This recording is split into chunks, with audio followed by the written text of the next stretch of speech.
Aujourd'hui, je m'adresse directement aux femmes et je vais vous donner un avertissement par rapport à un conseil qu'on vous balance très souvent sur les pages motivation féminine, les pages de coach pour femmes, etc., etc. Un conseil qui fait du bien uniquement sur le papier, mais qui vous enfonce dans le sous-sol en réalité quand on creuse profondément. Le conseil qu'on vous entendez souvent là, ne changez pas, vous êtes les meilleurs, restez comme vous êtes, les gens doivent vous accepter comme vous êtes, ne changez pour personne, etc., etc. Ce conseil-là, c'est l'un des pires conseils du monde. Lorsqu'on regarde la situation comme ça, quand on écoute ce conseil, voilà, d'un coup d'oreille, se dire ah ouais, je change pour personne, ça paraît très bien sur le papier, c'est beau, mais ce conseil est incomplet. Pourquoi? Parce que certes, tu n'es pas obligé de changer pour quelqu'un, mais ce qu'il faut bien retenir, c'est que les gens ne sont pas obligés d'accepter comme tu es. Et ça, c'est quelque chose que vos coachs, que les gens qui vous disent de ne jamais changer, ne vous disent jamais. Qu'est-ce que je veux dire par là? Eh bien, ce que je veux dire, c'est que si ton objectif, c'est de trouver un homme pour mener une relation, par la suite fonder un foyer avec cette personne et peut-être une famille, mais que tu as un caractère de cochon et que tu te dis que toi, tu ne dois jamais changer, eh bien, littéralement, il va absolument rien se passer dans ta vie. Dans ta vie professionnelle, si tu arrives devant un recruteur et que tu lui dis moi je ne change pour personne, moi j'ai pas à changer, ta Zumba là, elle va pas durer 2 secondes. Le mec il va te dire bon bah écoutez merci au revoir. Ou même la recruteuse femme, hein, je dis le mec mais le recruteur peut être une femme, il va te dire ok merci, au revoir, bonne continuation. Ce discours là en fait pousse toujours les gens à être dans l'inaction et malheureusement ce discours il est dangereux. Pourquoi? Parce qu'il donne aux gens l'impression qu'ils n'ont pas besoin de changer pour obtenir ce qu'ils veulent dans la vie et qu'ils méritent tout sans absolument rien faire du tout. Et pourquoi est-ce que ces discours marchent? On entend très souvent ces discours-là de ne jamais rien changer, de vous être les meilleurs, c'est les autres qui doivent s'adapter, etc., etc. Pourquoi est-ce que ces discours fonctionnent? Eh bien tout simplement parce que c'est des discours qui sont déresponsabilisants. Ça veut dire que quand tu écoutes ça, toi, ça te donne la sensation que tu n'as rien à faire. Ça te donne la sensation que tu es bien comme tu es et que c'est les autres qui doivent faire le travail. C'est bien sur le papier. Mais posons-nous la seule question qui compte. Est-ce que ce discours apporte des résultats? Est-ce que ce discours fonctionne? Eh bien, moi, je vais vous dire ce que je vois. Un exemple de choses que je vois.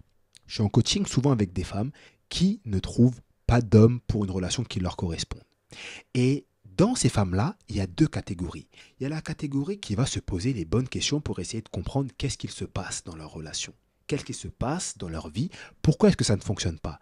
Et j'ai envie de te dire, c'est la chose basique à faire. Tu n'arrives pas à atteindre un objectif. Qu'est-ce que tu vas faire? Tu vas regarder les gens qui sont dans la situation où toi tu veux aller, tu vas analyser leur quotidien, tu vas analyser ce qu'ils font, comment est-ce qu'ils travaillent, comment est-ce qu'ils ont trouvé leur partenaire, etc., etc. Tu peux faire ça pour une entreprise, pour obtenir un poste, pour faire une recette de cuisine, pour changer de physique et pour obtenir une relation de couple qui te correspond. Littéralement, quand il y a un problème, on part de soi. C'est logique. Eh bien malheureusement, il y a une autre catégorie de femmes qui va faire quoi? Elle se rend compte qu'elle n'arrive pas à trouver la relation qu'elle veut avec un homme qu'elle veut. Qu'est-ce qu'elle va dire? Ah ouais, ben j'arrive pas à trouver d'homme parce que les hommes ont peur de moi. Je suis une femme indépendante, j'ai mon argent, j'ai mon appartement, les hommes ils ont peur. Mais ta voisine, elle est en couple, elle a l'argent. Elle a l'argent, elle s'est mise en couple il n'y a pas longtemps, elle est déménagée maintenant avec son homme, ils habitent ensemble, ça se passe bien. Elle fait pas peur, elle n'est pas indépendante, elle n'a pas l'argent, elle n'a pas la voiture. Malheureusement, ce discours-là qui pousse toujours les gens à ne jamais rien changer, pousse les gens également à ne pas réfléchir sur leur propre situation, à ne pas se remettre en question, et directement lorsque ça ne va pas, c'est la faute des autres. C'est parce que moi je suis une femme indépendante, je fais peur aux gens. Peut-être, mais sur base de quoi est-ce que tu nous dis ça? Quels sont les éléments concrets, factuels qui te montrent aujourd'hui que tu es une femme qui fait peur aux gens? Eh bien souvent, il y a des femmes qui n'ont pas de réponse à ces questions. Pourquoi? À cause de ce genre de discours déresponsabilisant malheureusement. Et je me répète, cette vidéo n'est là que pour les femmes aujourd'hui. Parce que là, je vois ce que certaines personnes vont me dire. Ah ouais, Des, c'est vrai ce que tu dis. T'as raison, lourd. Pareil pour les hommes. Non. Et vous savez, si vous me suivez, que moi, ma force, c'est l'objectivité. Moi, ma force, c'est de parler autant des points positifs des hommes que des points positifs des femmes, autant des points négatifs majoritairement chez les hommes, autant des points négatifs majoritairement chez les femmes. Mais pour le coup, les hommes sont beaucoup moins, voire jamais touchés par ce problème. Pourquoi? Eh bien, vous n'avez qu'à regarder les contenus motivation qui sont faits pour les hommes. Tout pousse au changement, à l'évolution, à la remise en question. Pourquoi? Parce que c'est comme ça qu'on avance. On n'évolue pas dans un monde où on veut te faire croire que tu n'as rien à changer, que tu n'as rien à faire, que tout va s'adapter à toi, que tu es la meilleure, que tu n'as rien à faire. Non, ça, c'est des mensonges, c'est des discours qui sont très facilement partageables, qui font du bien à entendre. Mais quel est le fond de ce message-là? Quelle est la substance de ce message? Il n'y en a aucune, en fait, clairement. Il n'y a rien. Le message, il est vide. Ça fait du bien aux personnes qui ont un manque de confiance en elles. Et peut-être qu'à un moment, elles ont besoin d'entendre ce genre de message. C'est la réalité. Mais malheureusement, quand tu postes des messages comme ça sur la toile, tout le monde va le prendre pour soi parce que c'est un message positif qui est déresponsabilisant et qui te pousse à rien faire. Donc toutes les femmes vont le prendre pour elles, alors qu'il y a des femmes justement qui sont dans l'autre situation où elles devraient plutôt parfois se remettre en question. Oui, je le dis, certaines femmes doivent se remettre en question. Voilà, je sais que sur Internet, on pousse surtout les gens à dire des choses négatives uniquement sur les hommes et il faut caresser les femmes dans le sens du poil. Moi, je suis d'avis que c'est pas comme ça qu'on avance dans la vie. Maintenant, il faut savoir ce qu'on veut. Peut-être que ce que tu veux actuellement, c'est juste être réconforté et qu'on aille dans ton sens. Et si c'est le cas, c'est OK d'entendre ce genre de message. C'est OK, comme les gens disent à chaque fois. Maintenant, tout est OK. Mais malheureusement, c'est un piège qui t'enferme et qui te fait stagner dans toutes les sphères de ta vie. Donc moi, je vais vous donner un vrai conseil, mesdames, celles qui sont encore là, qui ont vraiment envie de se développer dans leur vie sur tous leurs aspects. Ne changez pas pour quelqu'un. Changez pour atteindre les objectifs que vous vous êtes fixés. Et si dans vos objectifs, il y a le fait de rencontrer une personne, eh bien oui, peut-être que ça va vous demander certains changements. Je ne sais pas quels sont ces changements. Vous-même, vous connaissez vos situations personnelles. Vous-même, vous connaissez quels sont les points où ça bloque quand vous faites des rencontres avec des hommes. Mais sur ces points-là, il faut réfléchir et vous demander, OK, qu'est-ce que je fais de bien, qu'est-ce que je fais de mal, où est-ce que j'ai gaffé, qu'est-ce qu'il faut que je modifie. C'est normal. Et ça, c'est un raisonnement que tout le monde devrait avoir, pas uniquement les hommes. On a une facilité vraiment à dire aux hommes qu'ils se remettent en question, mais quand c'est les femmes, il faut y aller doucement, il faut pas trop dire parce que voilà.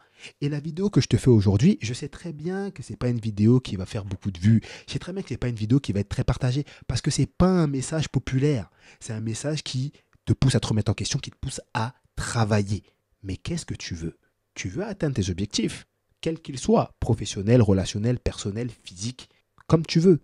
Et pour ça, tu dois faire quoi? Tu dois bosser, tu dois te remettre en question, tu dois travailler, tu dois faire des efforts, tu dois faire des plans, tu dois regarder ce qui ne va pas chez toi, etc., etc. Et je ne suis pas en train de dire que tout ne va pas chez toi. Il y a aussi des points qui sont bien, forcément. Tu as aussi des qualités, des points positifs. Mais tes qualités, tes points positifs, tu en es déjà sûrement consciente, surtout avec tous les discours qu'on te balance au quotidien en tant que femme qui te disent que tu es la meilleure, que tu es la plus belle, que tu dois te considérer belle, etc., etc. C'est bien d'avoir ces discours-là, mais l'important dans la vie, c'est l'équilibre. Et si tu entends uniquement des messages qui sont toujours là pour te dire du positif, comment est-ce que tu vas réussir à te remettre en question? Ça sera compliqué. Ce monde où on essaye de vous faire croire que vous n'avez rien à faire est un mensonge. Vous devez tous, et on doit tous, travailler pour atteindre nos objectifs. Mon ami, c'est un épisode très très court aujourd'hui. N'hésite pas à me dire ce que tu en penses, juste en dessous, dans les commentaires de ce podcast-là, que ce soit sur Apple Podcast, sur Spotify, sur YouTube. Mets-moi un like, mets-moi les 5 étoiles si tu es sur une plateforme de podcast. Ça me ferait extrêmement plaisir. Je te laisse là. Je sais que c'était un message impactant qui n'est pas forcément facile à entendre, mais qui te fait du bien. En fait, ce genre de message-là, c'est un steak de bœuf bien cuit, sans aucun assaisonnement. Le steak de bœuf bien cuit, sans aucun assaisonnement, tu vas le manger. Il va être difficile à manger, mais c'est lui qui va faire en sorte que tu tiennes physiquement. C'est lui qui va t'aider à te développer. Tous les messages que vous entendez qu'il ne faut que vous brossez dans le sens du poil, c'est des bonbons. Mange pendant 30 jours, tous les jours, un paquet de bonbons, ou mange pendant 30 jours, tous les jours, un steak de bœuf bien cuit sans sauce. Qu'est-ce que tu préfères? J'ai même pas besoin de répondre à la question, et tu n'as même pas besoin d'y répondre non plus. Salut à toi et à la prochaine.